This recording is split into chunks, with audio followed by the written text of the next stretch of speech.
Good morning, everybody. Welcome back. The installment Scott selections here for Saturday, September 14th.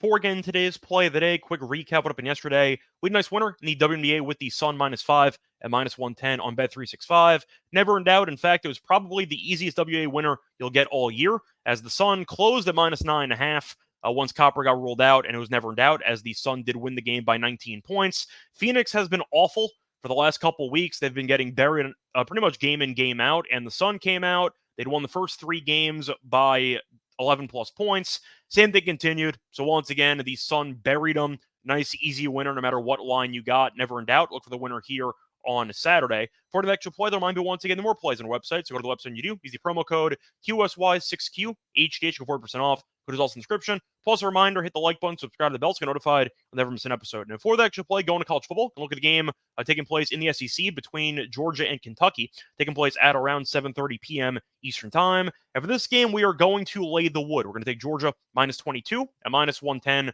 on Caesars. Time recording of 2 a.m. Eastern Time. Coverage, we're going to go with Georgia to get the job done in the spot. First reason, Georgia, we know, has been the classic college football for the last couple of years, and they are definitely the favorites to win the title this season. If you go through the last 3 games they've played, the 2 games this season and the bowl game last year against Florida State, they've won their last 3 games by a combined score of 145-9. They've outscored their last 3 opponents by 136 points. They beat Clemson in week 1, 34-3. In that game, Clemson only had 188 yards of offense, and I know that Klubnik isn't exactly a great quarterback, but Clemson last week faced off against the favorites preseason-wise to win the Sun Belt in App State. They scored 66. So Clemson's offense might actually be a decent unit, but the point is Georgia completely just stifled them.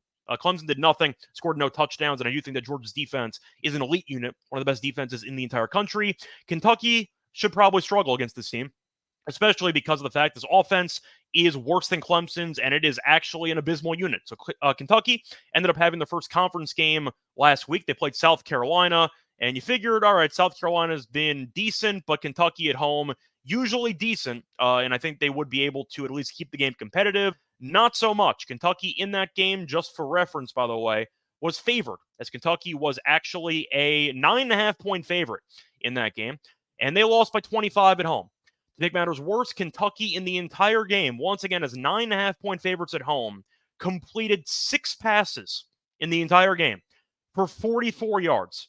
They had 183 yards, they threw 2 picks, and they had 5 sacks allowed. This offense is atrocious. Kentucky got destroyed by South Carolina's defense, and it should look equally as bad, maybe even worse, against Georgia in this game. They faced off last year, and Georgia did beat Kentucky 51-13. In that game, Georgia outgained Kentucky 608 yards to 183.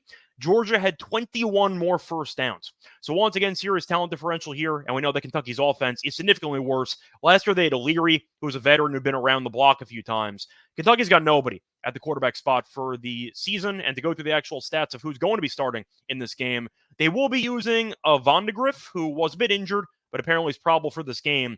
In that South Carolina game, 3 for 10 for 30 yards, 1 reception, no touchdowns, a QBR of 1.2. That was at home against South Carolina.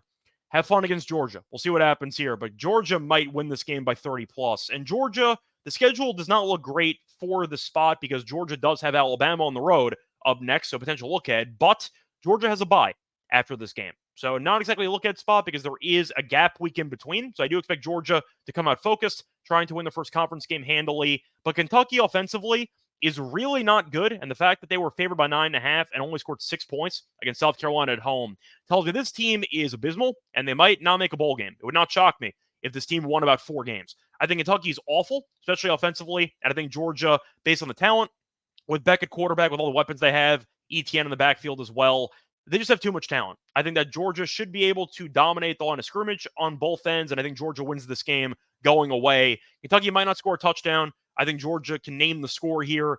Give me some type of 34-10 final, something like that. Give me a pretty ugly game from Kentucky, maybe a late touchdown. But Georgia really should kill this team based on what Kentucky looked like last week. And Mark Stoops might be on the hot seat, potentially in Kentucky. But I think that Georgia buries them. Give me Georgia to get the job done on the road. So once again, the play of the day here for Saturday, September 14th is going to be on Georgia, -22 and -110 on Caesars. Bye, everyone.